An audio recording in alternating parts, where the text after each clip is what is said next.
Haven't got anything ready, haven't got anything set up. Literally just walked in and still got the shopping to put away. What am I doing? Where's that gone?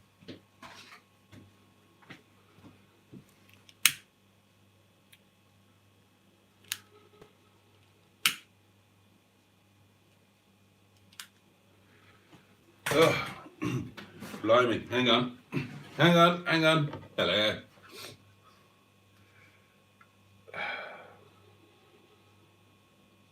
Oh, that's nice.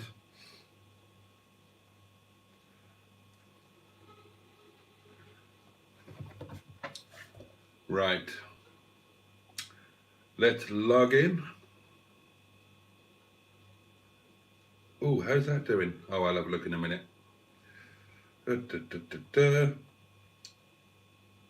Right, here we are. Splendid. Who have I got? Jimmy. Hi, Jimmy. How we diddling? Matt, hello. Chaz Brown, good evening. How's life at Windy Bum? Dunno. Literally just walked in the door. So, stressed. Right, that's it. No comments to come. Where is everybody lately? Is there a better party going on somewhere else? 5 of you. Blimey. Have I finally bored you lot to death? Well, your treat for being faithful and loyal viewers is you can watch me put my shopping away. Aren't you lucky? Now, I had to do some shopping tonight because wrong door.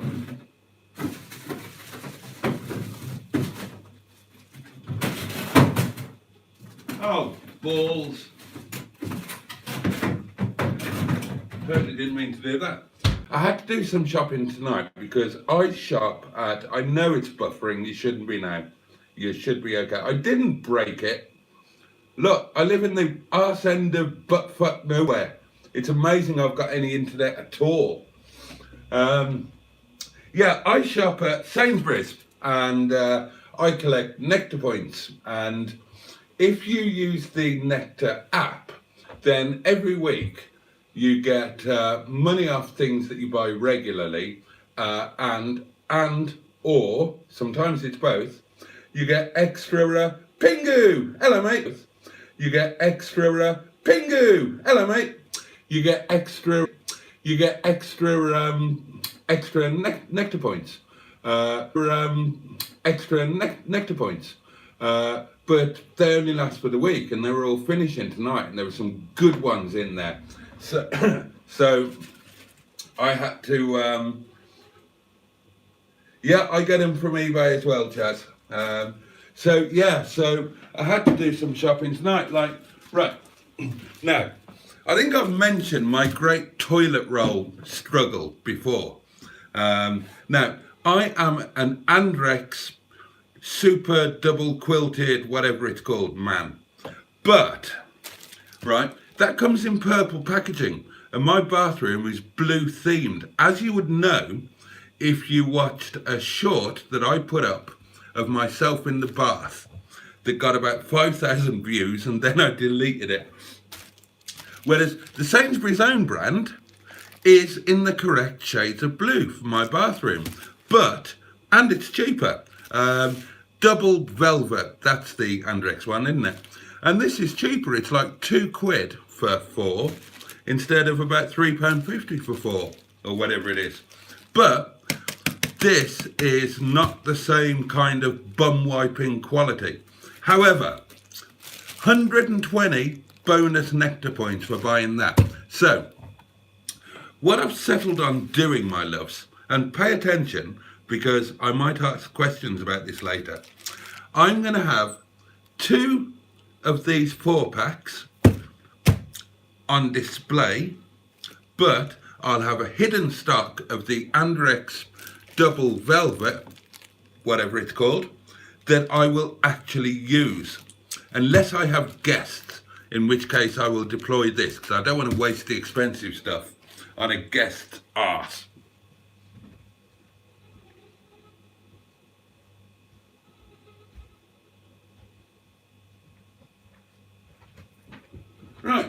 put those on the stairs, ready to take up. Oh, hidden comment, how exciting. Bad Books, good evening. Hello, hello, hello. All right. Oh, Matt is, right. Matt says, well, my day's not improving. Bent over this morning and shit myself. What, literally? Literally, Matt? Did you really bend over this morning and shit yourself? Oh dear. we all have these moments. And now Boaty's stream is on a go slow. Yeah, well, that's not my fault. And then he deploys the muff magnet emoji. And I must add to the emojis. You'll be a triple quilt then next. If they did a triple quilted one, I'd have it. Stephen S. Paul is with us. Will there be a Tet? Don't know. Label them guests. Good idea. I like your thinking, Chatsbread. My grandmother, this is true. My grandmother was a terrible snob. If you think that being a snob is terrible. If you like snobs, then she was an amazing snob, like the best snob that you could ever get. She liked shopping in Harrods and all of that stuff. But if she was the type of woman that when she bought clothes in Harrods, like I remember she bought my grandfather a pair of jodhpurs in Harrods, but then she insisted that he had the label hanging out so everybody could see they were from Harrods, and she'd leave the bags ostentatiously around the cottage, she had, she insisted on having amazing jewellery and an stupidly expensive mink coat and hat, all of that sort of thing. Oh, hello. Oh, no, I didn't finish telling you, did I? Right, in the bathroom in my grandparents' cottage, 100% true, there were 2 toilet roll dispensers, right? One for occupants, one for guests. And if you were caught wiping your ass on the guest toilet roll, you were in for a tongue lashing off my slightly unusual grandmother. Absolutely true. I haven't thought about that for years and years and years. It wasn't obviously a guest, them and us situation, because they weren't like 2 identical toilet roll holders. One was your normal toilet roll holder with a toilet roll on it, and the other was one of those, must have been quite an early one, but it was one of those dispenser type things that contained like a box of moist wipes. Do you know what I mean? But they were the ones that were just for guests. If you lived in the place, you weren't allowed to have a moist wipe because they were quite expensive. She was a terrible snob, a very good businesswoman, and incredibly tight-fisted. She used to iron toothpaste tubes to get the very last bit of toothpaste out of them. And I remember we were on holiday, my father and my grandparents that were his parents, and Dad had a beer, and there was like, I don't know, 2pence halfpenny return on the beer bottle. And she said, aren't you going to take that back, when he was putting it in the bin? And he said, no, I can't be bothered. And she said, Dew, no wonder you're poor. And, in one way, it's 2pence halfpenny, but in another way, she was quite right, because every rich person I've ever met really, really looked after the pennies. They understood that if you look after the pennies, the pounds will look after themselves. Have you got any stories of either your own or your relatives or your friends penny pinching saving habits? I'd love to hear those. Where do I get to? Oh, Mike's here. Classic Wheels Wales, the lovely Mike. Hello humans, hello Jason. Hi mate, how's things? Bad Book says, for what use that is, you may as well wipe your ass with it. Yes, indeed. And Matt has confirmed that he genuinely did bend over and shit himself this morning. Oh dear. Oh, the not being fully with it in the morning and, you know, over trusting a fart. Who hasn't been there? GPS is with us and says, evening, bollock breath. Are you ready for round 2? Bring it on, sunshine. Oh, caravan video thumbs up from me. Brilliant, thank you. I would love to hear what you thought of the first video of series 2 of Mustard and Boaty, if indeed you've watched it. Butter, the big one, again, double whammy, reduced price and extra nectar points. Windy.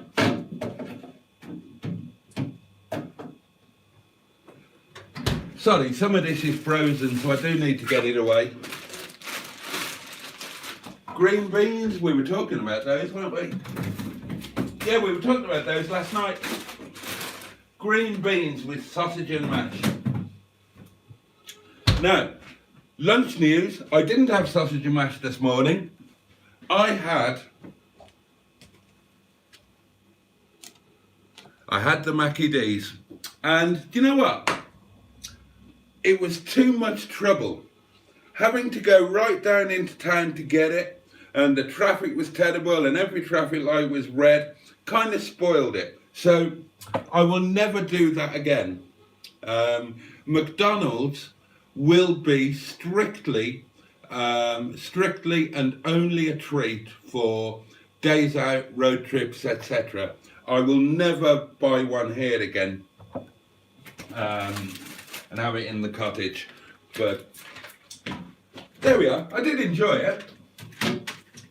But I will be having sausage and mash for lunch tomorrow. So that's all good. And again, 100 extra bonus nectar points. See, I'm like my grandmother. All these things add up.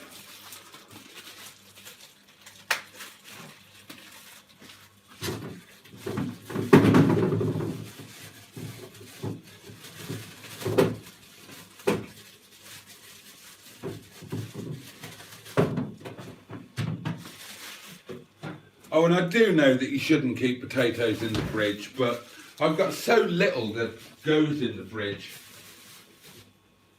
that I just kind of big fat do it anyway. Oh, freezer.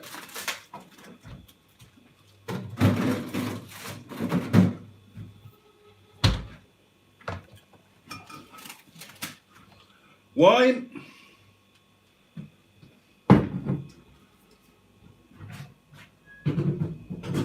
One in the freezer, one in, oh, I didn't know I had that there. Oh, I genuinely didn't know I had that there.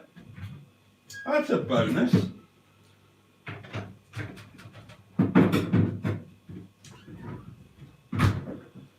Isn't that nice, my lovelies? I've got one more bottle of wine than I thought I had. And on that subject, I would like to hear your stories of when you find something you didn't know you had. Like, have you ever put on an old coat or pair of trousers that you haven't worn for ages, gone into the pocket and found a £5 or 20 quid? Baked beans, 60 extra nectar points. And I haven't got any baked beans in stock. Sainsbury's own brand, tapered bottom, better than Heinz on that basis alone. Yeah, I haven't got any beans in stock, and they're always handy, aren't they?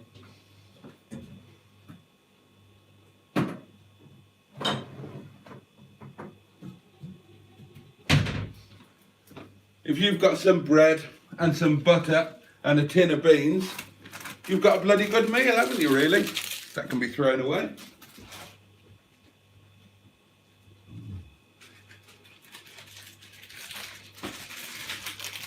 And again, this was money off, down to about 40p. I'm a big fan of these things. You can do all sorts with them. You can use them as a basis for a chow mein. You can make soup with them. You can use them as I mean, to be fair, you can probably use them just as is, but I never do. I use them as a cheat shortcut to other things. So depending on which ones you get, you know, you can flesh them out with some vegetables. I don't know, what did I make the other day? When was it? Yesterday? But it was one of these, something like this, and you know, I bunged in chicken and peppers and onion and spring onion and bean sprouts and bamboo shoots, a bit of fresh ginger, added some extra spice. Nice and easy. I wouldn't do it if I was cooking for a load of people, but if you're just cooking for yourself, getting a little pack of noodles like that with sort of pre-done spice doings and maybe a bit of chili oil and whatnot, it's quite handy when you're just cracking one off for yourself. And yeah, convenient, and just add to them, add your own bits to them to improve them. Oh, I hadn't thought about that. You can't go there, Teabags. You can't go there, Teabags. You're going to have to find another home. Right, you can go down there. Teabags won't be deployed until mustard rocks up anyway. Right, we're getting there, darlings. We're getting there.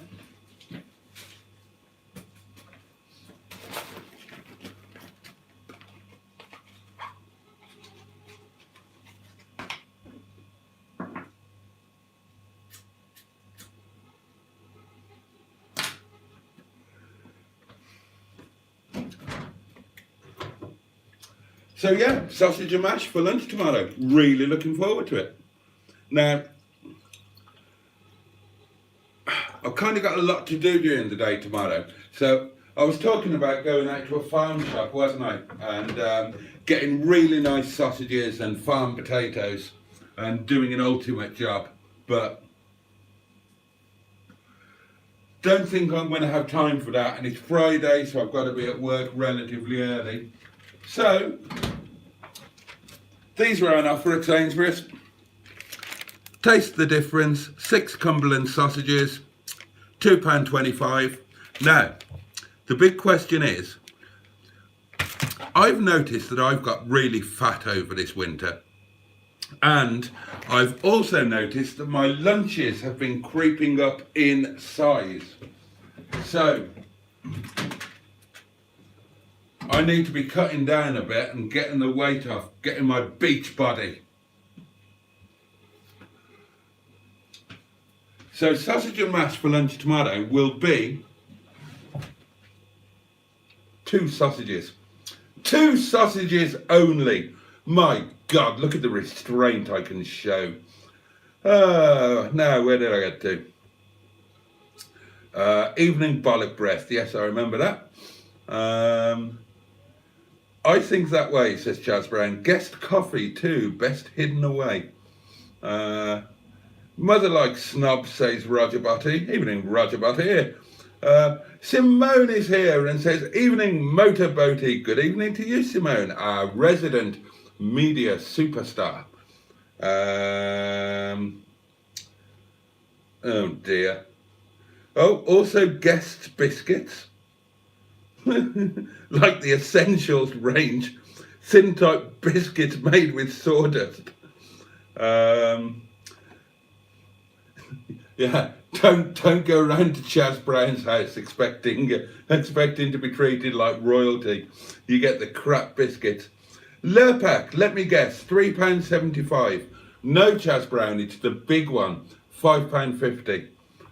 Reduced from whatever it is. Stephen S. Paul says, I always search the cast for money, and in many cases it's really paid off in big shouty letters. Money goes to money, I guess. Oh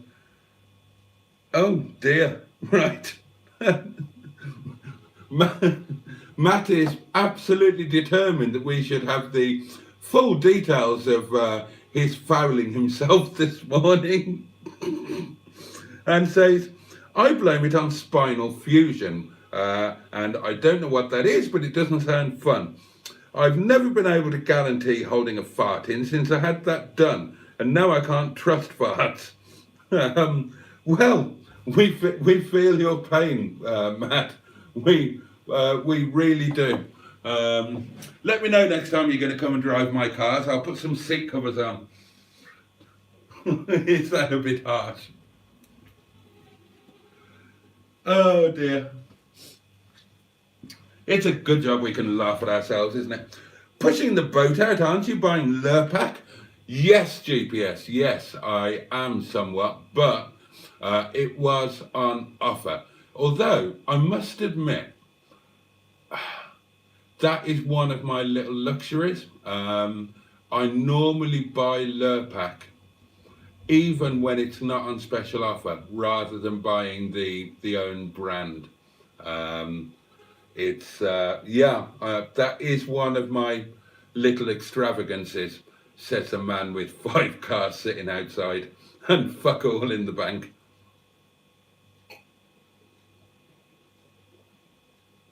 Oh, that's nice. You need a mortgage to buy Lurpak, adds Bad Books. Well, yeah. Chaz Brown says, make that Lurpak last. A thin film of butter on your toast, sir. No, I can't do that. For me, on toast, too much butter is not enough. It's like, do you want some toast with your butter? That's why I only ever have one slice of toast. Because, now, 2 slices is normal, I think, isn't it? I think most people, if they're having toast, they're going to have 2 slices, you know, for your breakfasty, toasty, in the morning job. Most people are going to have 2. I have 1, because then I can have 2 rounds worth of butter on it and not feel guilty. So there you are. I prefer Lurpak or butter. Don't want that synthetic margarine, says GPS. And I agree, that's awful. Lurpak is my go-to. I do like to have some proper butter in the fridge as well. I haven't actually got any at the moment. But, you know, Lurpak would be for your toast, for sandwiches, that kind of everyday thing. But I've got a really nice butter dish. I'll show you. And like I say, it's empty at the moment because I haven't got any butter. But I've got a lovely Welsh butter dish that fits in nicely with all of my Denby stuff that's all around everywhere. And I like to have... Oh, I'm so sorry. I'm so sorry, that came out unexpectedly. I like to have some really good salted butter around for cooking with, or if I've got guests and it's breakfast time with toast, or dinner time and I'm serving bread, I've got some beautiful Denby butter pats, and I like to have some real butter to curl to display nicely for the table. God, that's my grandmother again, isn't it? Utter snobbery. But haven't got any at the moment.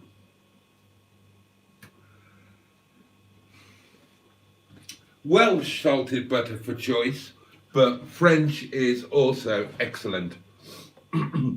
My brother-in-law, says Jimmy Quinn, was allergic to wood because he would never go to the bar to buy a round. We all know somebody like that. Chaz Brown adds, Aldi's copycat rip-off Lurpak isn't too bad. Similar coloured packaging, no less. Yeah, the only problem I've got with Aldi products is one would have to actually go into Aldi in order to purchase them, or Lidl, or whatever they're called. And that's not something that God, I am my grandmother. I have become my grandmother. I don't want to go into those places. I just don't. You know, just being surrounded by people of a certain type with their trolleys piled high with frozen beef burgers and tins of beans for 4p, and they've got enough food in their trolley to last for 9 months, but it'll only last them a week, and they've probably got badly behaved children with them as well. And then there's a great big long queue, and it's all just awful. I can't bear it. I'm not I just can't. Call me a snob, call me an arsehole. Most of you do anyway.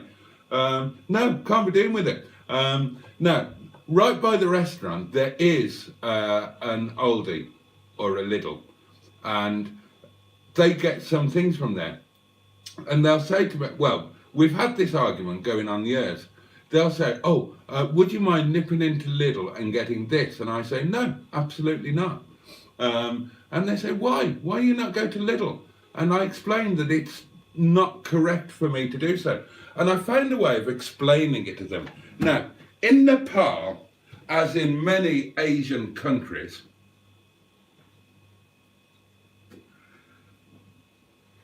they have a very, very clearly defined caste system. Now, it's kind of the equivalent of our class system, but much, much more clearly defined. So, for example, you know my two chefs, Ram and Gopi. Now, Ram is Baun, which is the highest caste. And they very kindly bestowed on me, I'm an honorary Baun. They consider to me to be the highest caste. Whereas Gopi is Saki, which is one of the lower castes. So I tried to explain to them, I said that Lidl is a shop for sake, and Baun should not go into there because sake shop. And then I told Gopi that because he's sake, he can't go to Sainsbury's. And then we got into our usual argument where he says that I'm not Baun, I am sake because I eat beef. And of course, being Hindu, they're not allowed to eat beef. And if you do eat beef, that's a very...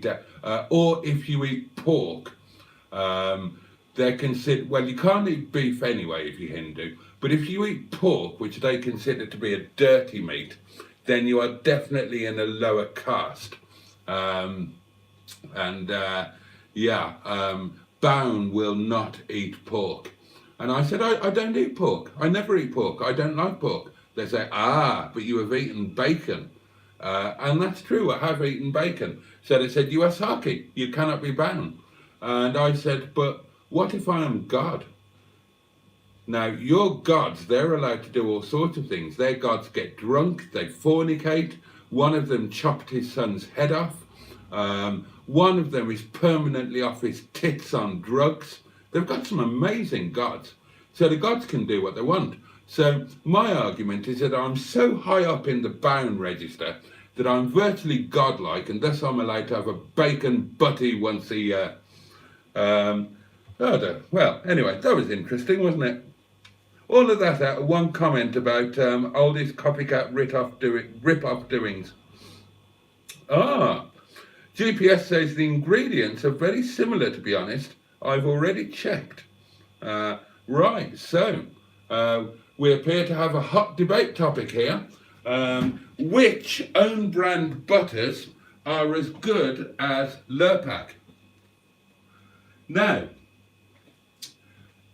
the one I've found that is nearest to Lurpak, in my experience, is Co-op.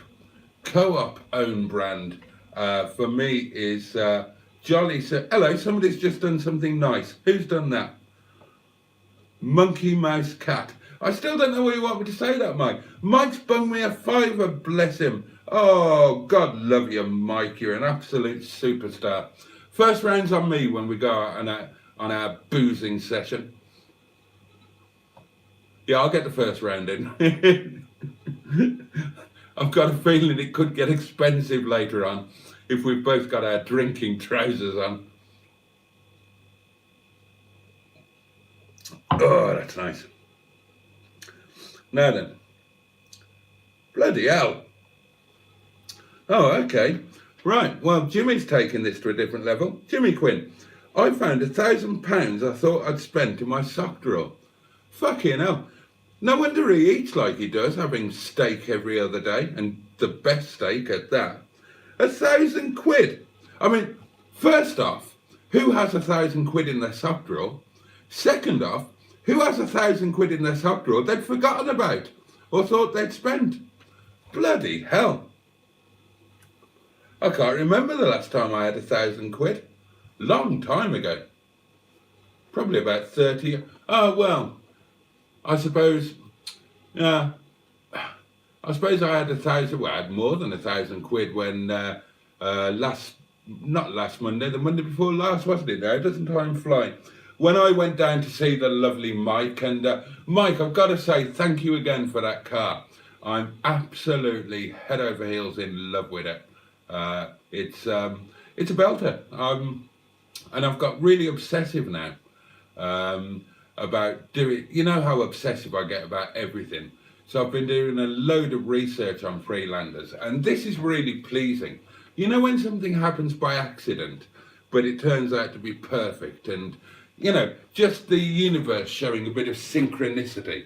Well, I knew next to nothing about Freelanders, if I'm perfectly honest. I mean, I used to sell them back in the day when they were brand new, or almost new, but I'm no expert. If you pushed me, I knew that some of them had a K-Series 1.8 in them. But that was about it, really. And the reason I wanted one was because I need a 4x4, and they fit in with my Rover collection kind of thing. Now, this is where synchronicity kicks in. Having researched them obsessively, as I do, then if I was going to pick a Freelander that was going to be a long-term addition to my collection, I would have gone for a Series 1, because the Series 2 is too generic. It hasn't got that individual quirkiness that appeals to me. It hasn't got the Rover traditions. Like the Series 1, you're going to recognise the steering wheel, the stereo controls, the wiper and indicator stalks, you know? There's loads and loads and loads of nods to joint Rover heritage there. So I'd want a Series 1. But, and this is a big but, I would want a facelift Series 1. Because the pre-facelifts, they're just a little bit too old looking and kind of boring looking.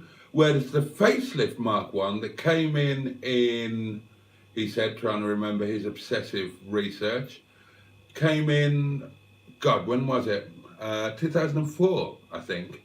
And then carried through until Freelander 2 came out.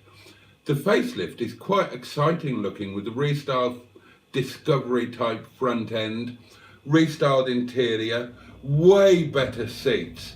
All of the pre-facelift seats used to disintegrate and crack away to nothing. The switch gear is way better in the facelift. There's just 1,000,001 improvements. So I would definitely want a facelift Series 1. Then in terms of the engine, I wouldn't want the V6 because I've got a V6 in Stigbürt. It would be too expensive. You know, there's the massive expense of doing the belts. You know, you don't want that on more than one car in your collection, do you? And I wouldn't want the 1.8 K-Series because, you know, again, you know, the choice for me would be the BMW M47 2-litre lump. And finally, in this theoretical car for my long-term collection, I would want it to be HSE spec, so that it's got full leather, electric roof, stack CD, air conditioning, front fogs, all singing, all dancing, basically, the top of the range. And guess what?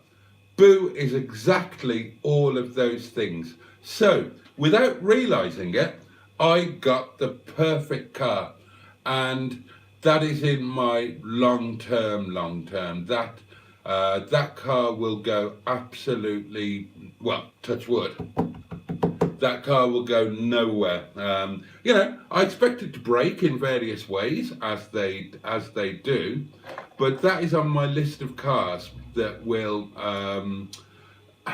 that if it breaks, it will get repaired. It's not going to be for sale. That's one of the cars that I'm planning to actually die with, along with, actually, you know, I was going to talk about this, how the collection, first and foremost, bear in mind, I started with one silver Rover 75, and then the collection grew, but all of the cars I bought them because they were, through circumstance. They became available, they were offered to me, they were cheap, whatever. I didn't buy them because I thought, right, I need one of these, and I need one of these, and I need one of these, or I choose to have one of these. So that was like the first phase where the collection just grew from one car to 7 or 8. And then the phase that we seem to have been in recently is like a refinement, where I'm reducing the fleet a little bit, swapping and changing, so that I've got cars that are fit for purpose. So instead of having 2 or 3 cars that are all the same sort of thing, I've got a 4x4, I've got a convertible for the summer, I've got a powerful fast saloon, I've got a cute emotional Thai car in Shison, and I've got my everyday car in Brian. So yeah, it's kind of refined itself now, and at least of those 5, at least 3 tick the box of will never be going anywhere. They're like Nigels. They're kind of non-negotiable. But I am getting really heavily into the Land Rover thing. It's ages since I've had a Land Rover, and I just love the idea of living where I do and doing the correct thing, like putting on the right jacket and the right hat. You're supposed to have a Land Rover. And I love that Freelander. I absolutely love it. And, you know, that will be in winter, when winter is bad, that's actually going to be daily transport. And why not? I'll keep the miles down in summer. But, you know, there will be times over winter where it becomes an Arthur. It becomes a daily.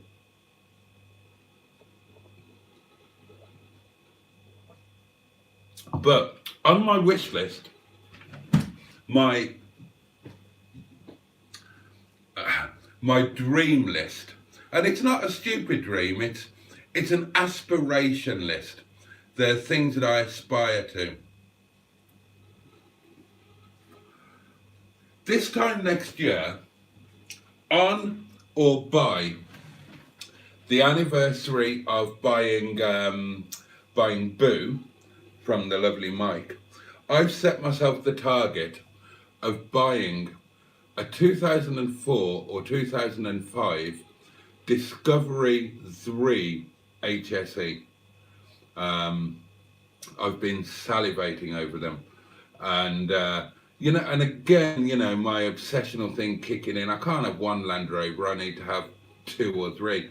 So ideally I would have a Freelander, a Disco and a Range. But Defenders hold no interest to me. I despise them, can't stand them.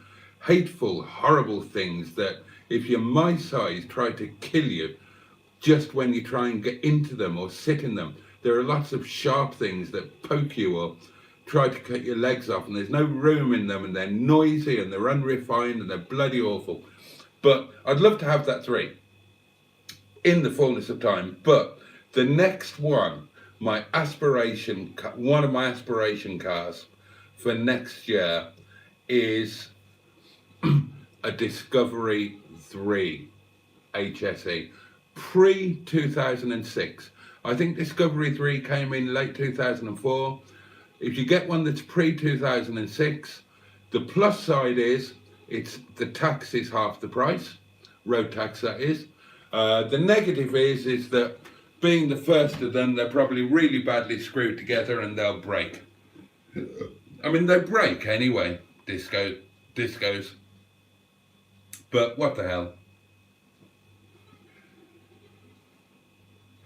And my other aspirational car, again, is to go the other end to Wetleg. Now, Wetleg is on my long-term list. I love Wetleg. Again, I'm head over heels with Wetleg. I love the fact that it's such an early one. I love everything about that. So what I would like to add to the fleet and this is probably a 2-year aspiration, I would like a late TF. So you've got like one at the beginning and one at the end, and you could compare and contrast the two. Ideally an automatic, but you know, it's good to have these thoughts and wishes and aspirations, because if you didn't, why would you get out of bed and go to work? You know, why would you struggle to stay alive if you didn't have something to look forward to? I'm also determined that next January through to next April, I'm going to go back to getting out to the Maltese Islands for a couple of days and a couple of the months,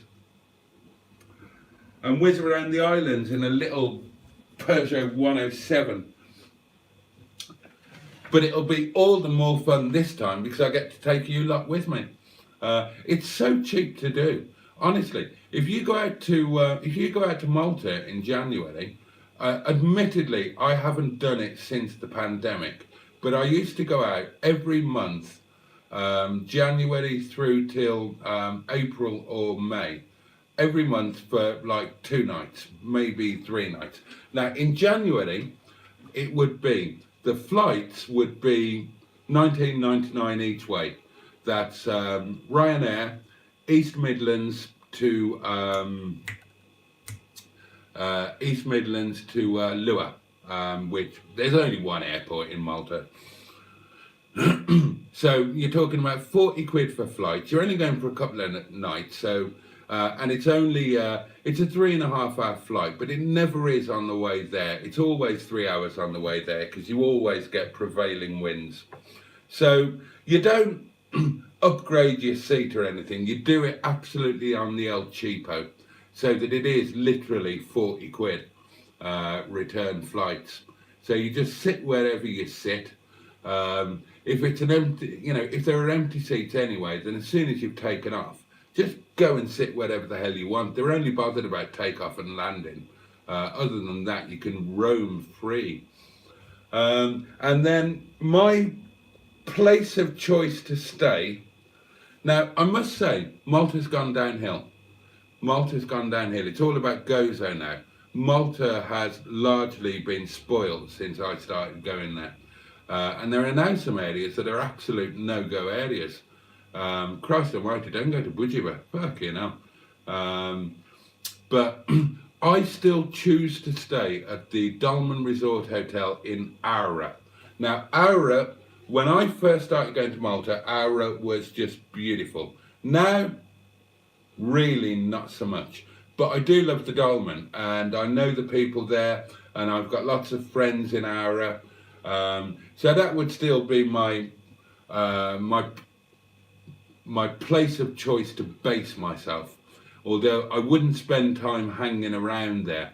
If I'm only there for a few days, I have set things.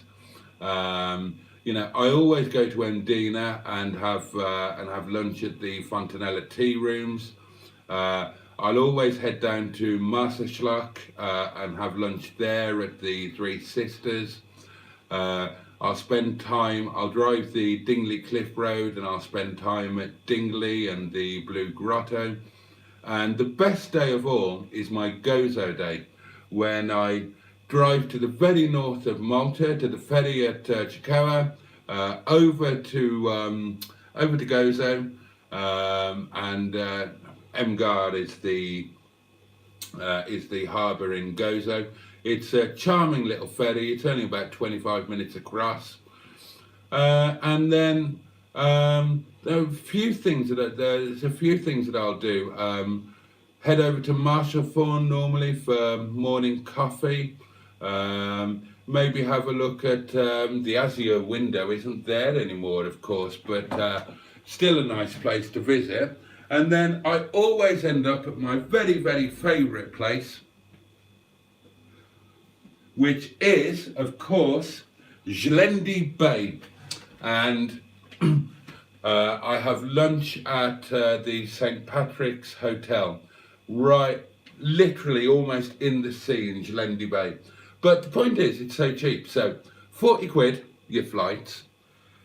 Now, admittedly, they normally look after me at the Dolmen. But so I normally have one of the nice sweetie type things, so that you get your own little kitchen and a little living space and your private lawn, and it's a nice big bedroom with a big sunken jacuzzi, and I'll normally pay about £60 for 2 nights there, which, you know, you couldn't stay in a fucking Travelodge in the UK. 60, 70 quid. I don't pay for that room. I pay for a basic room, and when I get there, they invariably upgrade me, because I've been going there a lot of years, you know. So I hire a car, but again, that's from friends in the village in Ara, and when they have my flight details. When I get to the airport, look behind you.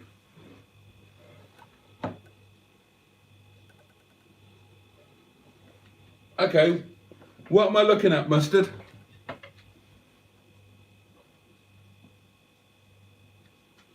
Weirdo. Where was I? Oh yeah, car hire. So when I get to the airport, the car will be waiting for me in the car park. I just need to get the parking ticket, keys are in the boot, it'll have fuel in it, and off I go, and I get that at Big Dick. So basically, those 3 days in Malta are going to set me back about 160 quid plus a little bit of spending money, which I don't normally have to spend, because the Dolmen Resort Hotel has a casino. And I'm rather good at gambling, so I can, every time but one, I've won my spending money, you know. Nip to the casino in the evening, win my spending money.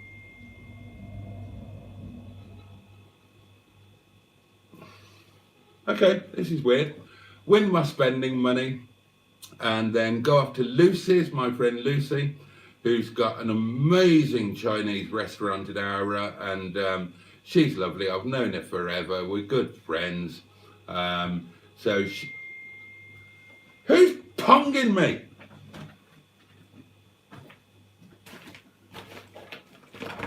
Oh, I forgot to put that in the fridge. Thank you for that.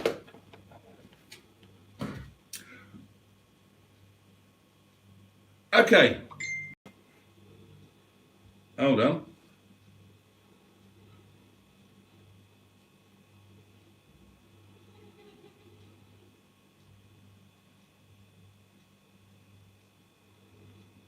What?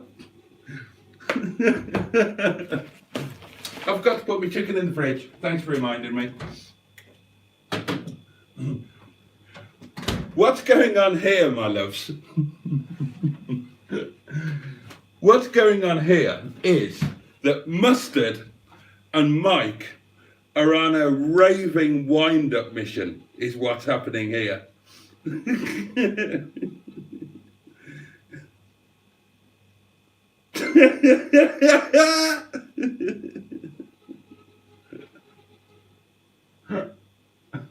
You're all on a wind-up mission. Right, I know that when I scroll through these comments, I'm going to come to what you lot are doing, aren't I? You've got me bloody paranoid now. Shall I go at it with a... Is that a bit crooked?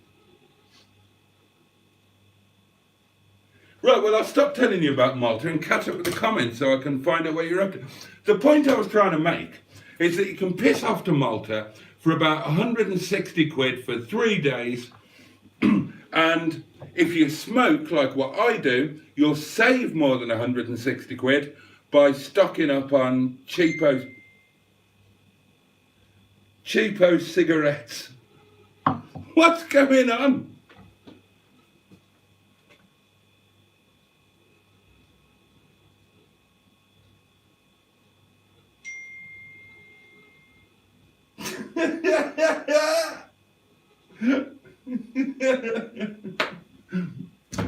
Bunch of assholes.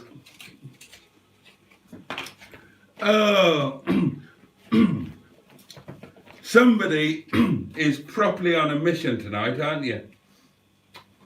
What are you trying to do? Give me sleepless nights? Oh, I forgot to check if I had any onion in stock. Oh, I've got loads. Oh, that's good. Oh, what now?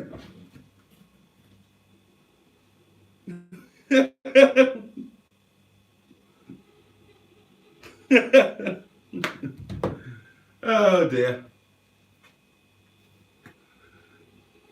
Right, I'm going to work through the comments and find out what you assholes are up to. Right, where did I get to?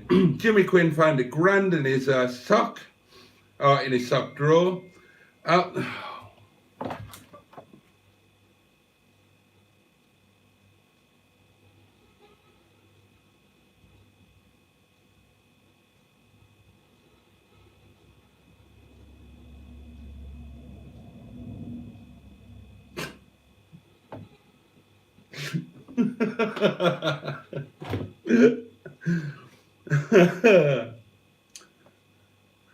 Aldi do nice ribeye steaks. Look at those condiments, still hasn't dusted.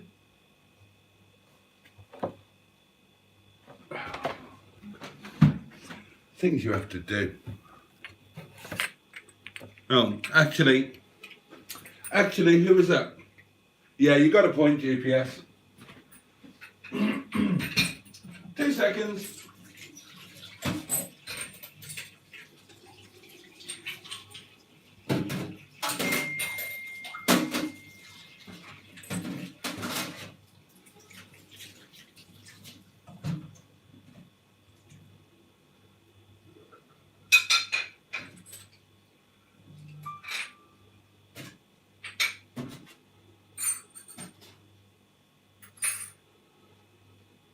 Oh, that one should be in the middle.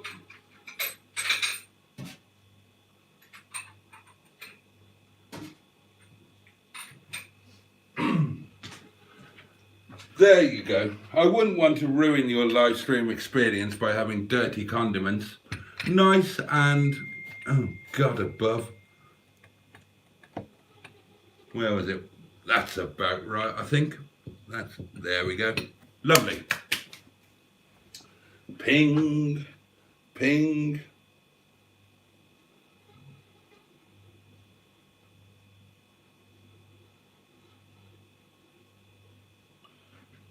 Oh, that's good news. I got hit with another copyright strike. Same people as the last one. I gave them the same argument and they've just released copyright on it. And I hope they get in trouble with YouTube for issuing all of these spurious copyright claims. Oh, bloody hell.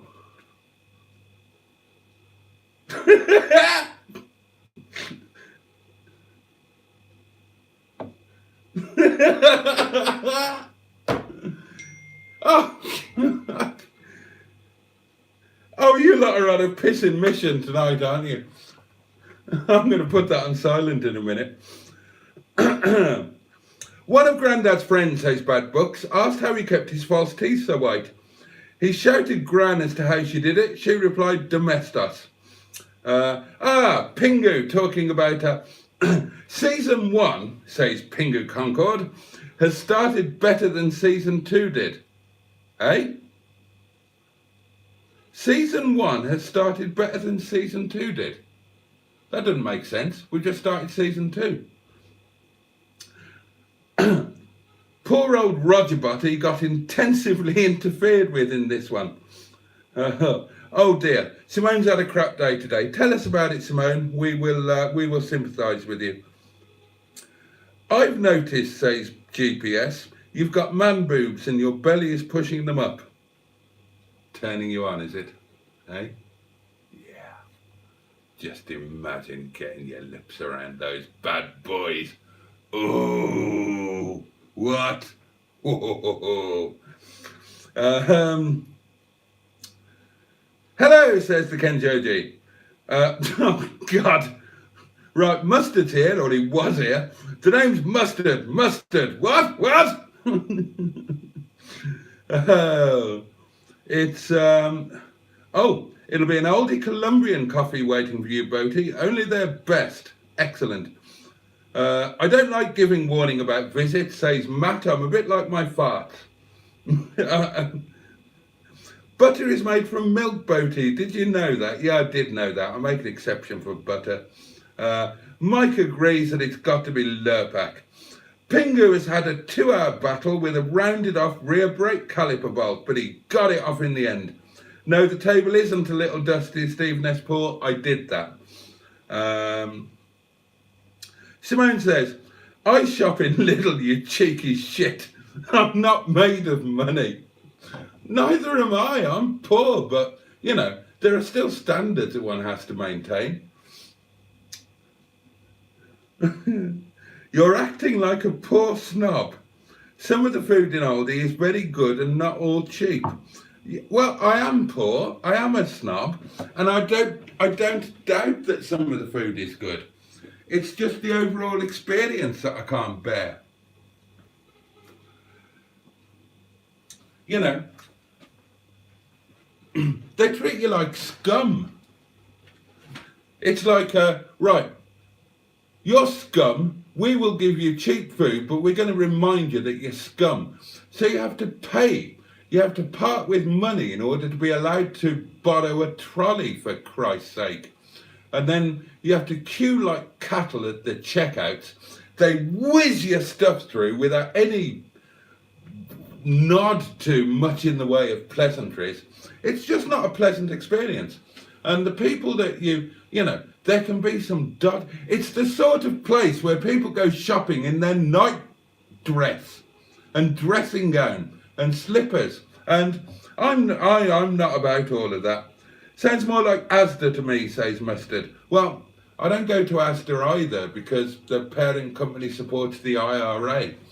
With the exception, because I am a hypocrite, with the exception of Asda at Dowlais Top, because that is my favourite supermarket in the UK. Not because of the supermarket, but because of the placement where it is.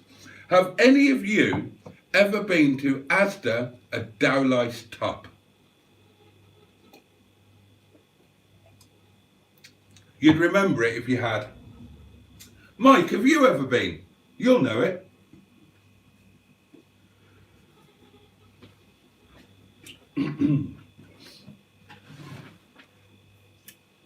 I thought you said ramen dopey. Gopi. Lidl do the best ribeye and fillet steaks.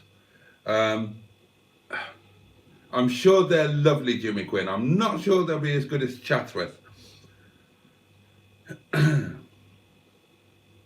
I'll shop at Lidl, but not Aldi. No real reason, just didn't like Aldi when I went in one about 15 years ago, says Matt.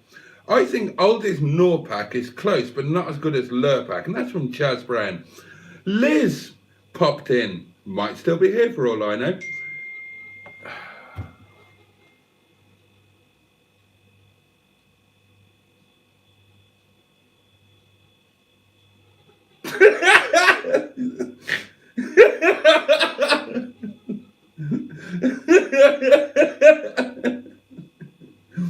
Mike, fucking stop it, man. I can't cope.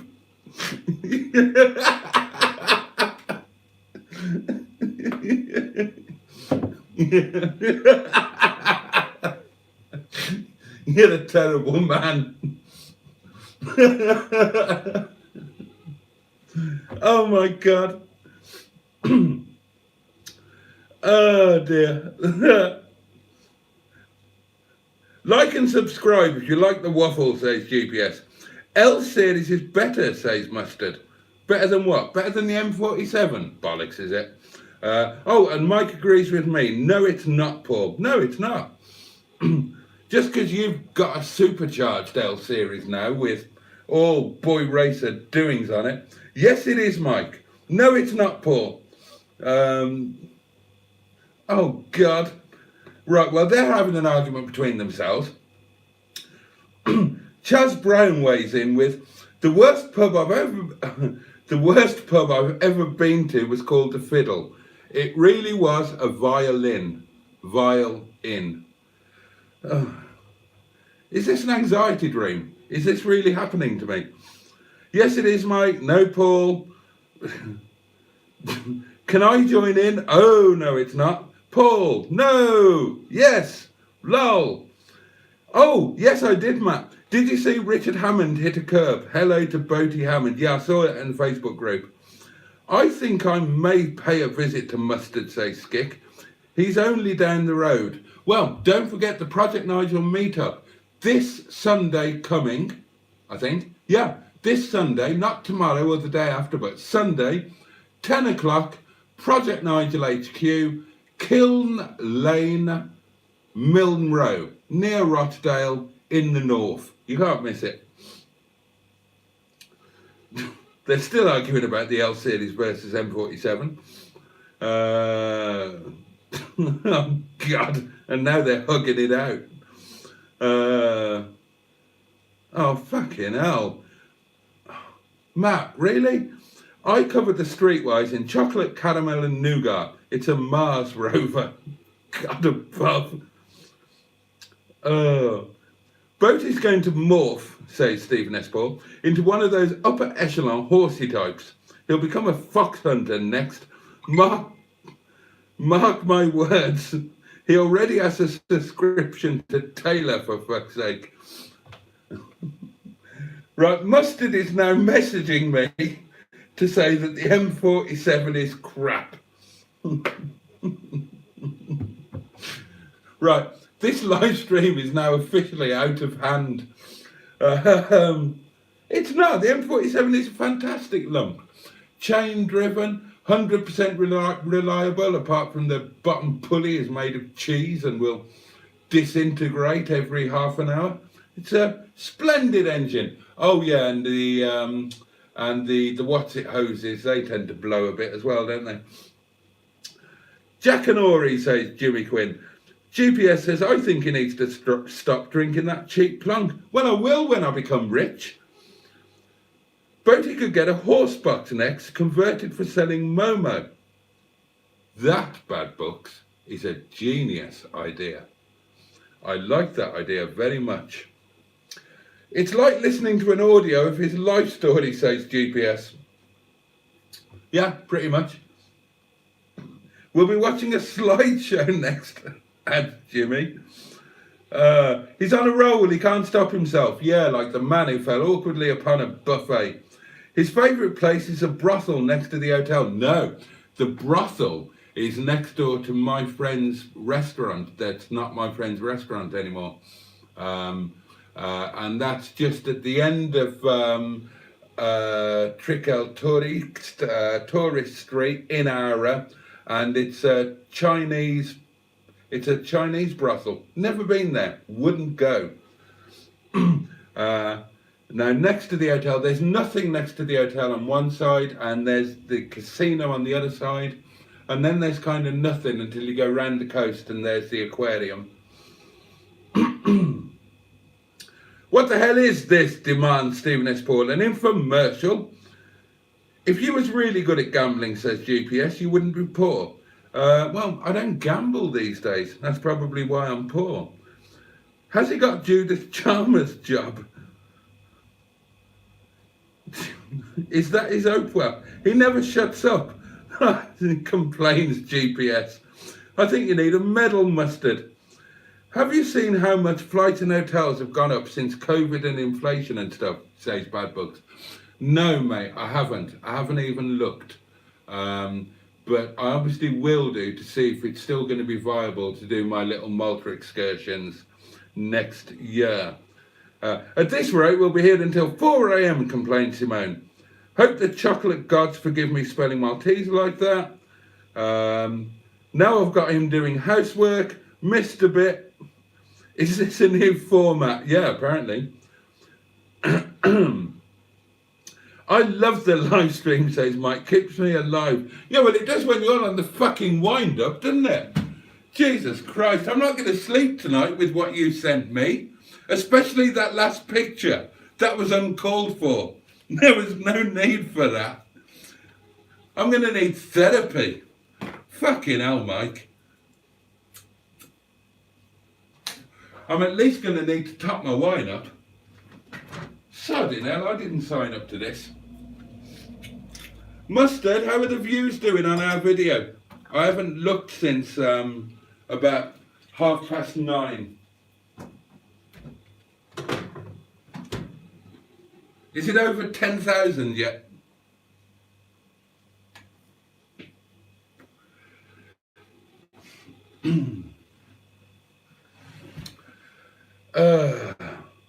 Agent Paul, Mission Complex.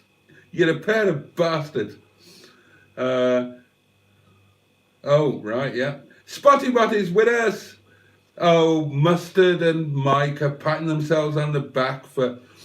Didn't Sir Arnold's M47 engine just destroy itself, asks John Marazzi. Yeah, I'm not sure. Obviously, it's Sir Arnold reacted badly to a change of ownership and almost literally spat his dummy, or rather, he spat his dipstick. I dread to look. I dread to look. Oh, fuck, no, that is too far, Mike. Fucking hell, Mike. Leave it out. How drunk am I going to have to get to actually sleep tonight? And I'm live streaming, I can't retaliate.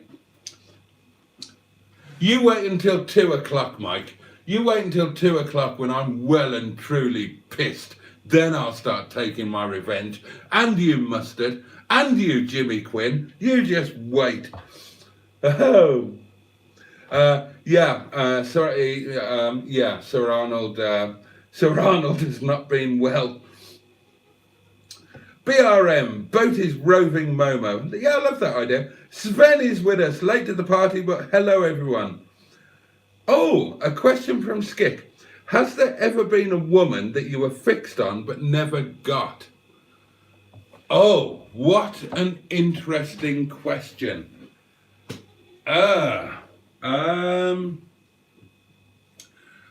if you forget about, like celebrity crushes and that sort of thing, I don't think there is. Well, kind of Bernard. I'd have to say kind of Bernard because I never had a proper relationship with Bernard, and I really did, there was a time where I really did want to. I was absolutely besotted. But, we did have some sort of a relationship, so I don't know if you can say I never got her, on the grounds that there were periods of fairly frenzied pottering going on. But she's probably the closest. Wine, I'll have a look in a minute. I'm just here for the ghosts as usual, says Ollie Owls, my old friend Steve. Blimey, really? What? 134 views on our video. Is that all? That's a bit pants, isn't it? Lorna Morgan, she's well fit. This could be a long night. Now you've asked that question, Skick, says GPS. And then immediately follows up with, then again, I'll take it back. I'm trying to think if there are any others. No. There have been women that I've lost that that I would have preferred not to have lost, but I can't think of anything I never got in the first place. I mean, you know, I could probably give you a big long list now, except that I'm not really that. No, can't think of any.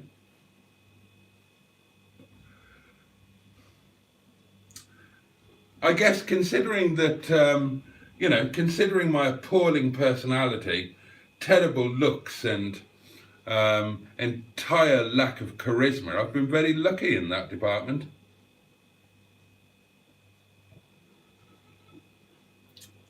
Oh, can I catch my breath now?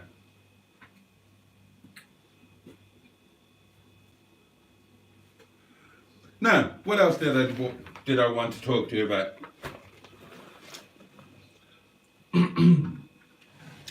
Oh, Spotty Body's got to go. Sunday's a long drive. Where are you going on Sunday, Mike? Are you going to? You're not going to the meet, are you, Mike? Are you going to Mustard's thing on Sunday? Put some more makeup on? No, then. I had a tip tonight. I delivered a takeaway where you are going, says Mike. I'm not going, Mike. Are you? I don't think I'm going anyway. I can't make it work. Because, I mean, God, I mean, it's a super long drive for you. But Sunday's a work day for me. And it's going to be super, well, you know what it's like. You've had restaurants. Super late night on Saturday. And then I've got to get there for Sunday. I did it before. But it means leaving the house at the crack of dawn when I've only had a couple of hours kip. Oh, you are going? Oh, right. Oh, I might have to rethink then. Oh, yeah, it means leaving the house at the crack of dawn after a couple of hours kip and then going straight from there to the restaurant, which makes it...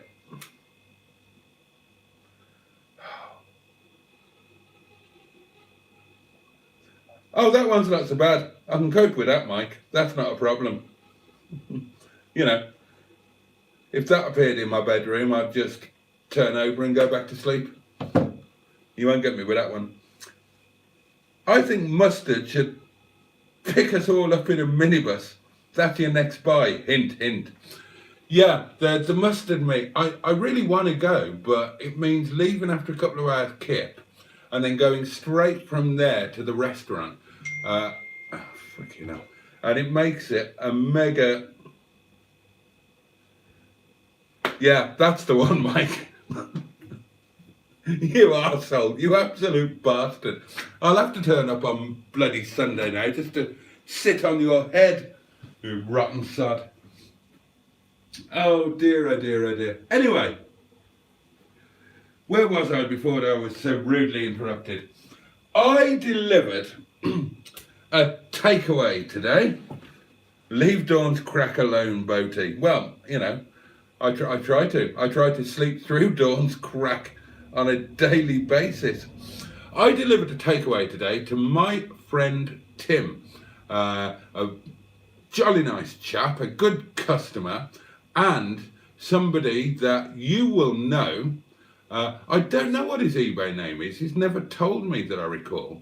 So I don't know who he is on, not eBay, I don't mean eBay, do I? YouTube, I always get the two mixed up. The thing what I'm on right now, I don't know what his YouTube handle is, but on the Facebook group, you will know him as Roger the Cabin Boy. Anyway, his he was on his Todd tonight, left to fend for himself. So quite rightly, he ordered a takeaway, which is what a man should do when they're left to fend for themselves food-wise. And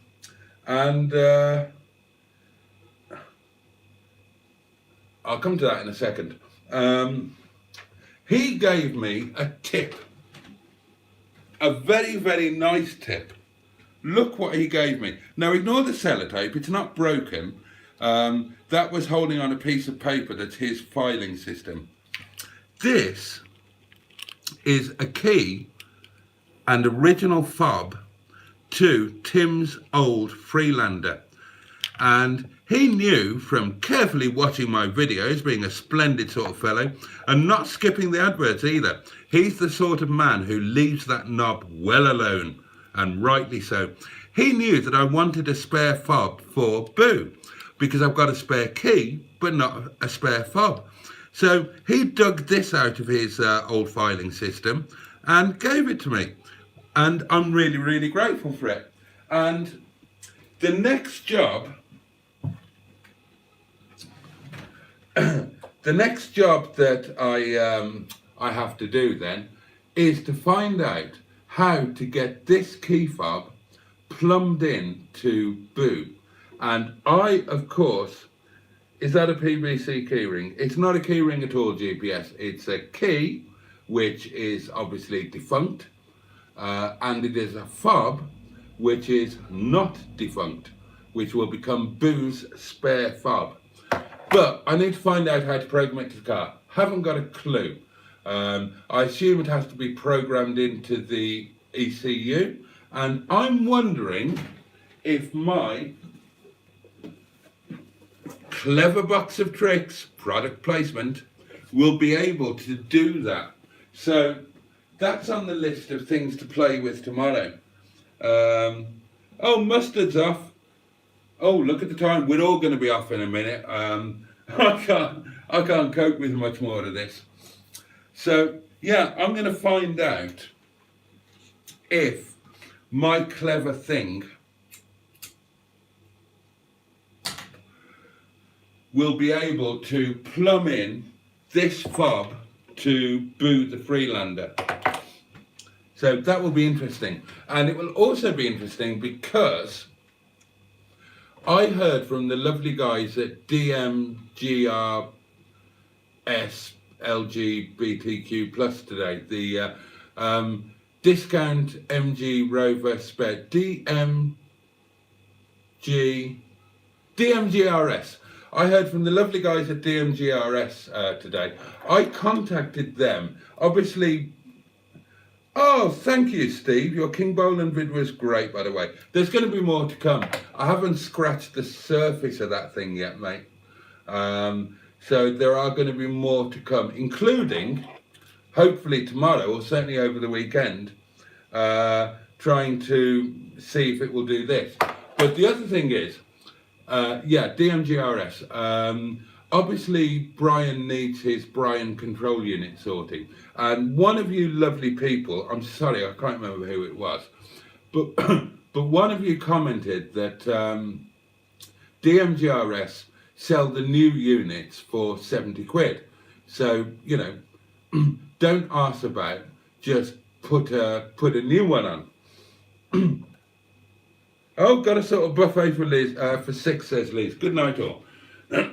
So yeah, just buy a new unit from DMGRS. And, you know, job's a good one. You've got a brand new one on. So buggering about trying to repair the old one with relays and whatnot, which seemed like a reasonable wheeze. So I contacted DMGRS and said, hello. Basically, I said, look, I need a Brian control unit for a 2005 Brian. I understand that you flog them. How do you fancy sending me one in exchange for a sponsorship slot and some advertising on the video? And I heard from them today saying, yeah, cool, we'd be up for that, no problem at all. Bear in mind, you will need to code the Brian control unit to the Brian. If you've got the tools, we'll happily just send you the unit in exchange for the sponsorship. Otherwise, we work with a partner company who do it at cost. It's about 32 quid.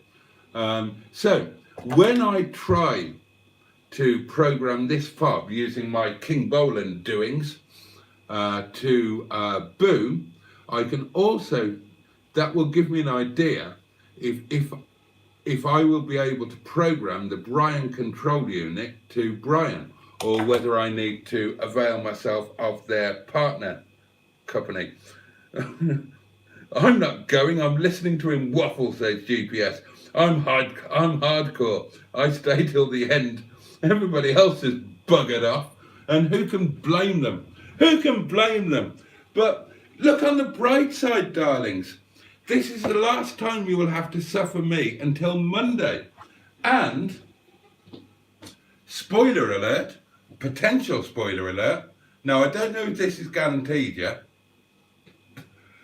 I have suggested to Mustard that since we're filming for our joint channel on Mondays again, now that we're kicked off season 2, and we promised you we would. We said when the clocks went, we'd start up again, and we are true to our word. And we've got some amazing plans for this year to really ring the changes with that channel, and hopefully you will enjoy watching it as much as we enjoy making it. The wine is fine, completely non-frozen. That's good. Anyway, I suggested to Mustard last Monday that what we should do, we film on Mondays. Obviously, I live stream on Monday night. But I said that we should do a joint live stream on the Mustard and Boaty channel on a Monday night. So that we can, because obviously we want to get that channel properly up and running this year. We want to get it monetized. We've got some great ideas for stuff to do with it. So obviously, if we did a weekly joint live on that channel, that would help us with our watch hours and whatnot. And hopefully, having the pair of us together might be quite good fun. And, you know, we could give you some insights into, well, not that you want them, God knows you suffer enough. But, you know, we could tell you a little bit, a few teasers about what we'd done that day and what would be coming out on the Thursday and all of that sort of stuff. Or we could have a chat about things if you guys had any ideas for what nonsenses you'd like to see us do, where you'd like us to spend our first romantic night together in Mr. George Boaty, the 1984 Buccaneer 2-berth caravan, fully equipped with a bog of doom. How much wine do I have left? Enough. I'm a bit of a dictator towards Mustard. I'm bloody not. I'm absolutely not. Is there any reason you've never met Mustard's wife? Asked Skick. Oh, that's an interesting question. Let's riff off on that for a moment. Well, Skick, I'm going to answer that entirely honestly. I'll tell you the truth. The reason I've never met Mustard's wife is because she's never been at the yard when I was there, and I've never been invited to Mustard's house. Captain Mustard has a family, and despite the fact that he does stuff on YouTube and has a yard that's pretty much open to anyone, he's quite a private man when it comes to his private life. And so, yeah, I've never been to his, I've dropped him off outside his house, but I've never been to his house, nor would I particularly expect to, because that's his private family life, and it's a very separate thing. So yeah, that is the reason. It's kind of two worlds that don't collide now, and I completely understand that, because when you've got a family, things are really different. Now, obviously, I'm just me, so I haven't got a problem with showing you around the house. I haven't got a problem with, well, I've got a slight problem with people rocking up unexpectedly. But, you know, I don't keep it a secret where I am or anything like that, because it's just me. I haven't got anybody to protect. With Mustard, it's a very, very different thing. And there's no guarantee that his family, be it wife or kids or whatever, why would they necessarily want to be involved with a load of strange idiots from random YouTube-ness? It's a completely separate thing. And I think that it should be separate. So there you go, Skip. That is the answer to that. There we are. What was I talking about before that? Can't remember. I think I was banging on about trying to see what my King Bowling K7 could do with this fob and the brine control unit and all of that. But I've completely lost track of that. So I'll probably start winding it up now, I think. I've got supper to make. I've got wine to drink. Was there anything else I was going to talk to you about? I would love you to go over to the Doings of Mustard and Boaty channel and watch the video and like it if you liked it. Subscribe if you haven't already. All of that sort of thing. If you've got any feedback, anything you'd like us to do, any adventures you'd like to see us have with the caravan, I didn't hit a nerve skick. It's just the way things are. Completely understand that. Did you get the buttons for the remote on the Freelander? Asked Mike. Yeah, I did. And I fitted them. All done. Job's a good one. Yeah, I think I mentioned it before, Mike, somewhere or other. I got, I bought one of those cheap fobs off eBay, like £3, £2.90. And I just nicked the rubber buttons out of it, put the rubber buttons in the original fob, and threw the horrible cheap new one away. So yeah, job done with that.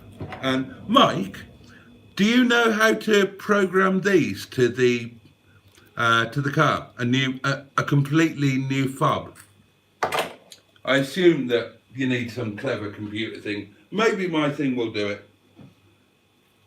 Oh, thank you, Mike. Yeah, I did a thing. And I did things on Wetleg. I'm a thing-doing maniac of late. I did some things on Boo the Freelander as well. Oh, thank you, Skip. That's a really nice Freelander. It is. It's absolutely lovely. I've sorted the mirrors on it over the weekend because I think I'm probably going to take Boo to the yard on Monday. Without giving too much away, she'll definitely be going to the yard the Monday after, because I've got plans that involve the caravan leaving the yard with me towing it in Boo. But I don't think that's going to happen this Monday. Got other things that I want us to get sorted, but I still might take Boo to the yard because I just love being in her. So over the weekend, I've sorted the mirrors on Boo. I want to give her a really good valet inside. I think either James or Mike or both hoovered her and whatnot. But I'm a real... I'm not like Mustard on the outside of the car. I like valeting them. I'll polish them, I'll wax them, I'll put a ceramic coating on. I love putting tyre gloss on, and I love glossing up the vinyl outside. But inside is where I really like to go mad. So I want to treat all of the seats with leather balm. I want to get all of the surfaces properly protected with some good dash stuff. I want to bring all of the interior plastics up to scratch. There are still bits of farm lying around here and there. I want to sort all of those. I want to sort the headlining out, temporary repair, but that will certainly do the trick for now because the headlining is saggy in places, but I've got a good temporary repair for that. And I want to have a look at the aerial and see if the aerial is repairable. So yeah, those are some extra jobs to do on Boo. GPS says, I would like you to participate more hands-on in the completion of the caravan and not leave it all to Mustard. Oh, I'll do my best. I'll do my best. I mean, I'm in charge of reading the instructions, and I will. I mean, I'm more excited about the dressing of it and the putting. Yeah, you're right. I suppose I should do more of that stuff, but it's playing to strengths, isn't it? Oh, hello, Mustard's back.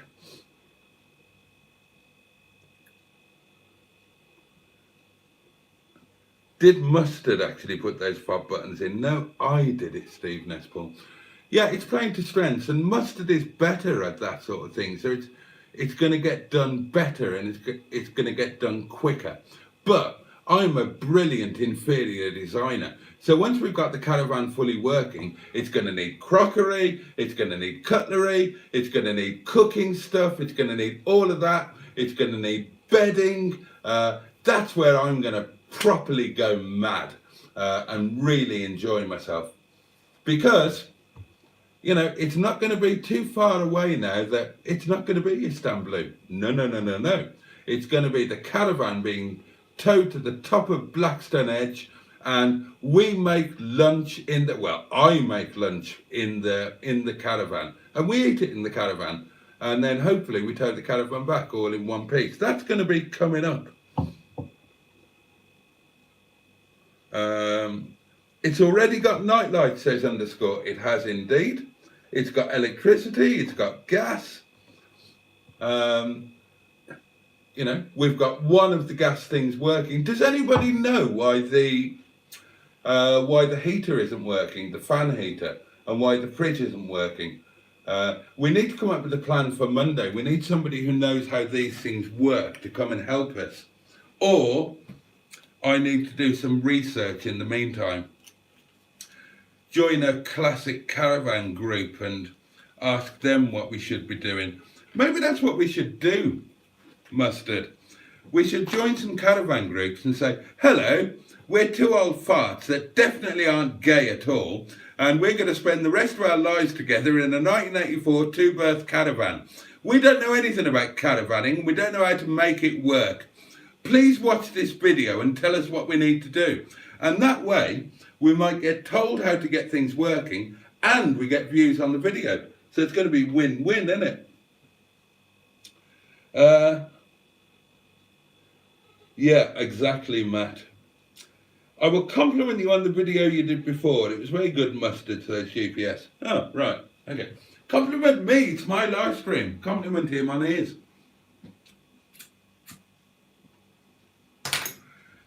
Credit where credit is due. Mustard does make a jolly good video. It can't be argued with, and it's the most enormous fun making them with him. And I'm so excited about this year, and I'm so excited about the joint channel.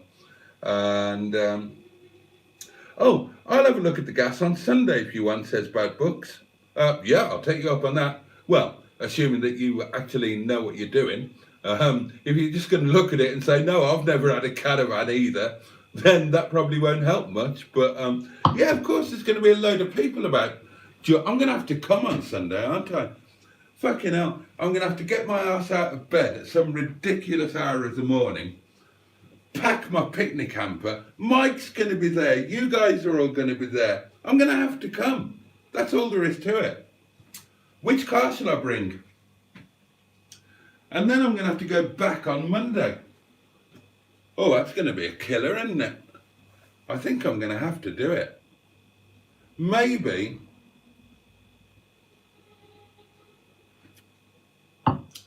what I could do is compromise.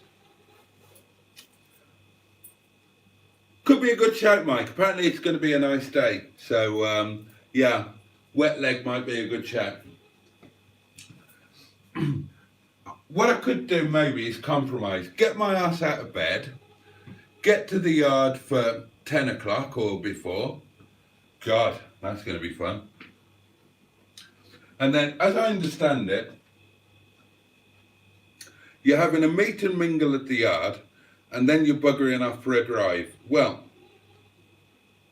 maybe I could come along for the yard bit and meet you all and do all of that, which would be lovely.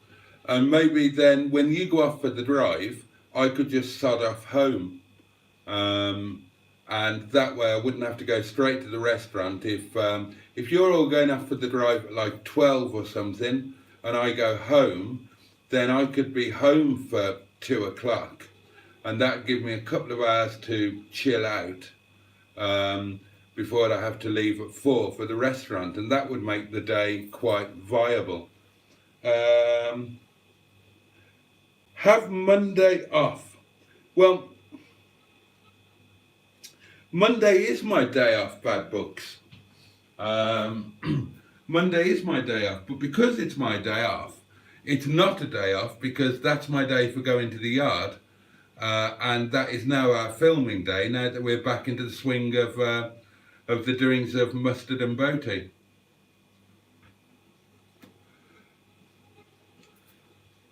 So, that could be an answer. What about refreshments on Sunday, says Skick? Well, it's a Captain Mustard do, so you take your own sandwiches and a flask of tea. He's not going to organise anything other than for himself. I mean, when I turned up, I did a... Oh! Does anybody want Momo? I could bring my camping stove. Or there's the caravan itself. Would anybody be interested in a Momo lunch before you head off on your drive? And a barbecue and accommodation for those who want to stay over. You can stay in George Roger Boaty for 100 quid a night. God, that would be brave. Mike, are you going there and back in one day?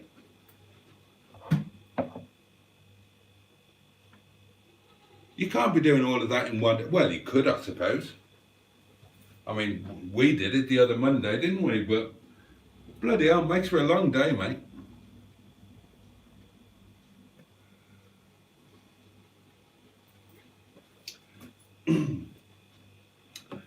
I suppose you've got to be back for Monday morning, haven't you? I was going to say you could stay at mine on Sunday night if you like.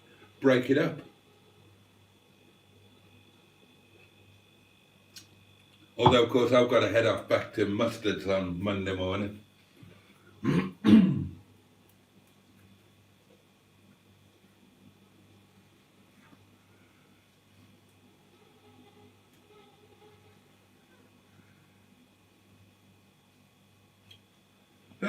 Hey ho.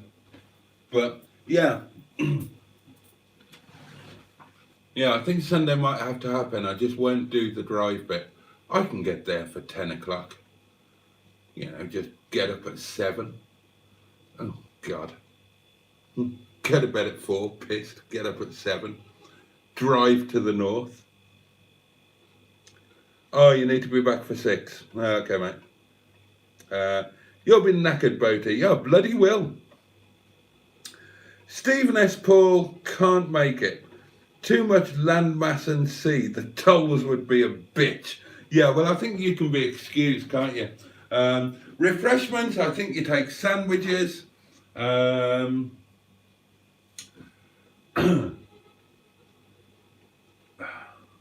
Probably too much, yeah. Sandwiches are easier, aren't they? Or, you know, maybe you could all arrange to go for lunch somewhere. If you're meeting at 10 at the yard, and then you go for a drive at 12, and you go for a nice hour's drive somewhere, well, at 1 o'clock you could all go to the pub for lunch, couldn't you? And not bother about that. And I could not bother with sandwiches, and I could nip to McDonald's in Mottram on my way home. But if you're all going, and if Mike's going from Wales, I've got to at least rock up to the yard, haven't I? I mean, I can't not meet you all. You don't mind if I turn up in my pyjamas, half pissed, do you? Well, we can talk about that.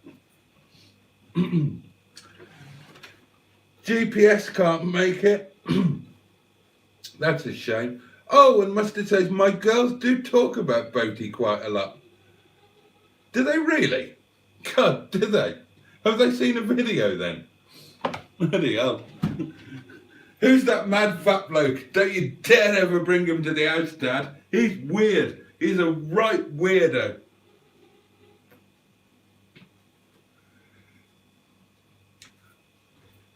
I told you,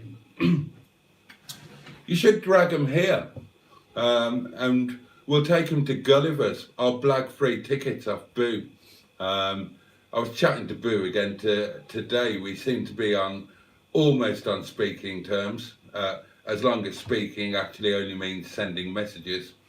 But she'll have loads of free tickets for Gullies now that she's upper management and all of that.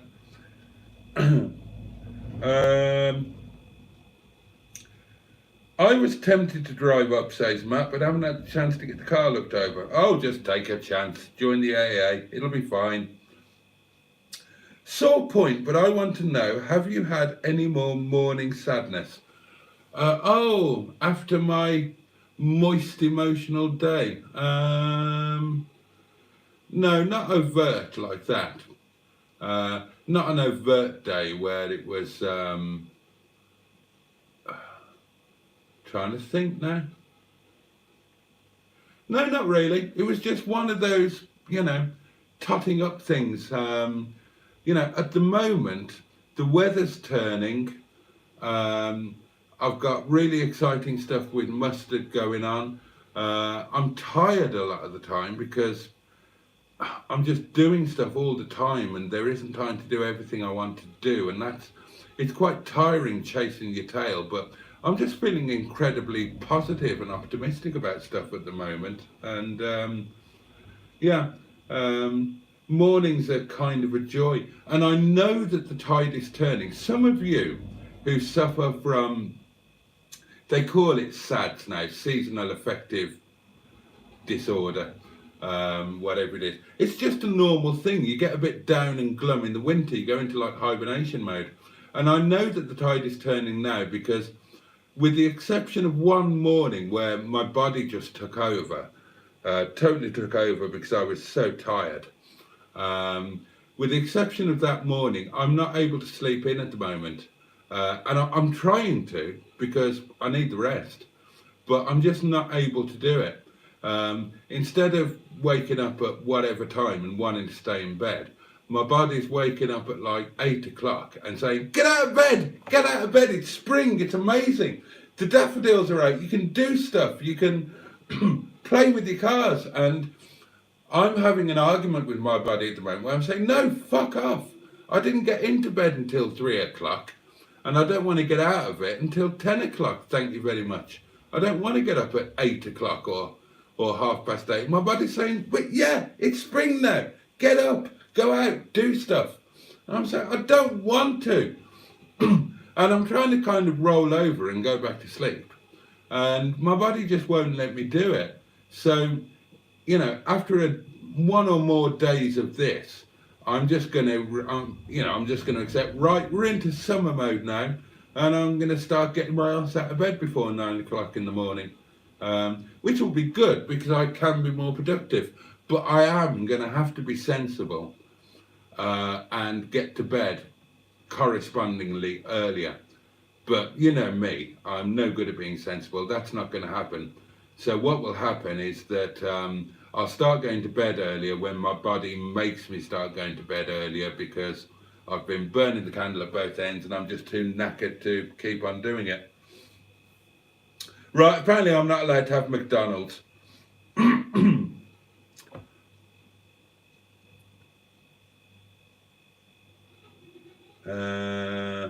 Yeah, apparently I'm not allowed to have a chicken. Well, fuck you, I'll bring a sandwich. I don't care. Or I'll bring Momo. Would it be a bit early to be having Momo at like 12 o'clock? Or, I don't know.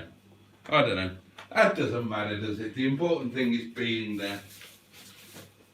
And it is now 10 to 1, my darlings. I've loved being with you tonight. What happened with Bella? I completely forgot about it. Nothing was happening. I forgot about it. And yeah, that's it. Soz. Hopefully somebody took her on. I got overwhelmed instead with my with my own things. I'm trying to save my own cars at the moment. Never mind. No, what? I've been up for 28 hours now.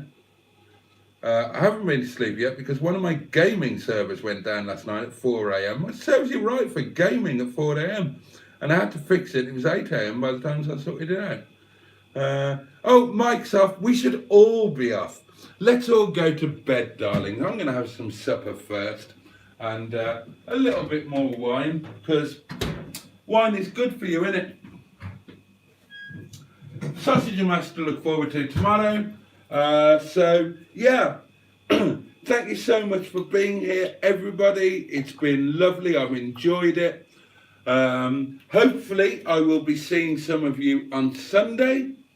And if not this Sunday, because you can't make it or I can't make it, remember, I've got my Peak District pub lunch meetup on the 16th of April, Sunday the 16th, where we will be meeting at a lovely pub here in the Peak District, having a conflab in the car park, and then popping inside for a nice Sunday lunch. So that'll be good. And yeah, there we are. Don't send me any more pictures, Mike. Go to bed, you evil bastard. Where's my doings? Where's that gone? What the sodding? Oh, it's down here. Oh, I'm all at 6s and 7s tonight, aren't I? So, yep, there we are. I reckon the drive bit might not happen. Just a bit of chat in the yard.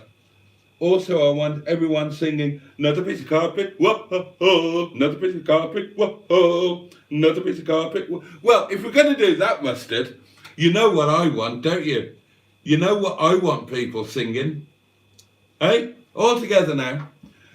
Oh, one big titty bouncing up and down. That's got to happen. Well, if the drive doesn't happen, then yeah, I'm sure I can rock up to the yard and hang about a bit. And if the drive doesn't happen, then I might bring Momo if anybody is interested. And we can have a Momo cookout in George Roger Boaty. Starting to sound like fun now, isn't it? Yeah, so, right, okay, it's, what day is it? Thursday.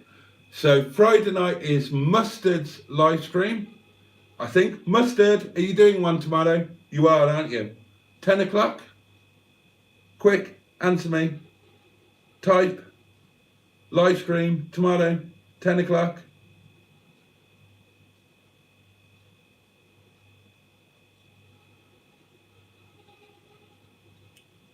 We'll just wait for Mustard there, my dears. Don't you worry. He'll answer in due course. He's probably gone to the bog. Right, well, Mustard's not going to answer me. There is a little bit of a delay, obviously. Yes, he's at the yard. Right, okay.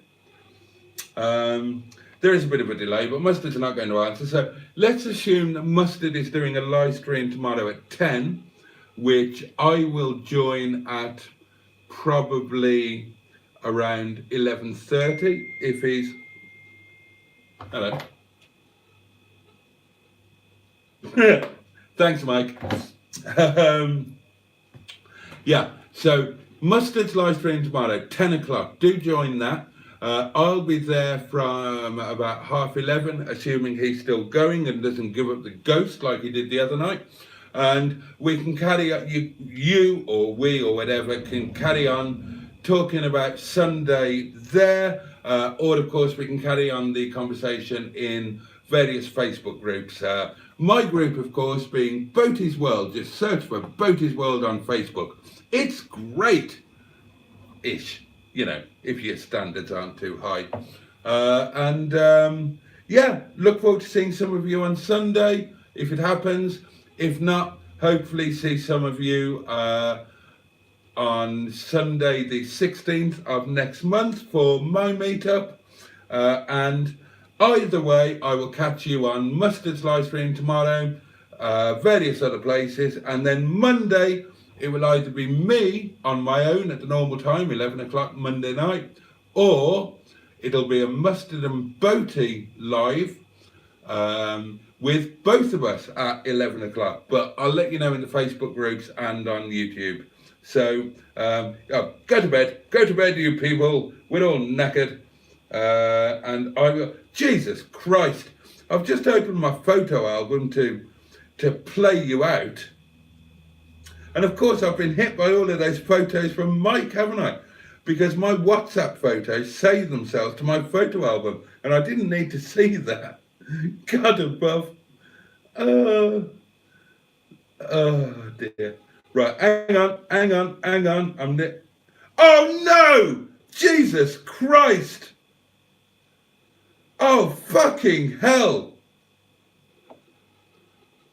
Oh Jesus! I can't show you this picture that Mike has just sent me because I will be I can't stop looking at it. Fucking hell. Oh God! It's, how can I describe this picture? It's I don't want to describe this picture.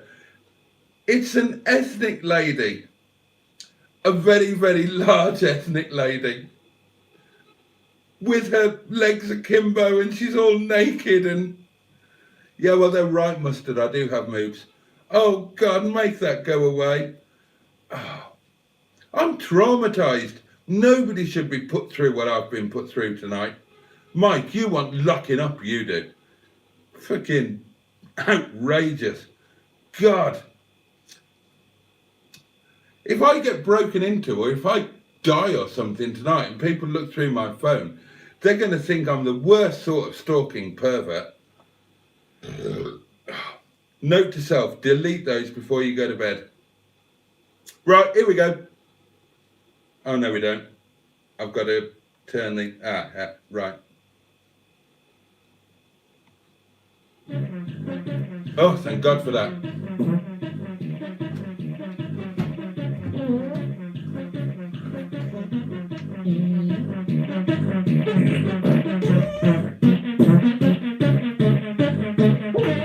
Oh.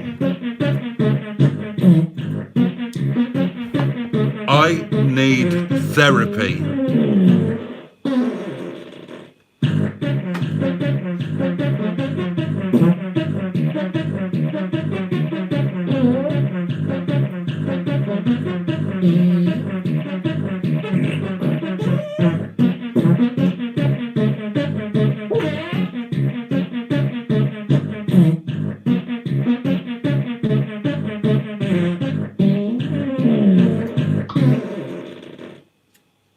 Lovely, lovely. Okay, darlings. Thank you for tonight. It's been an absolute hoot. And you take care of yourselves and stay safe, stay warm, and be happy. And I will catch you very soon. Bye-bye.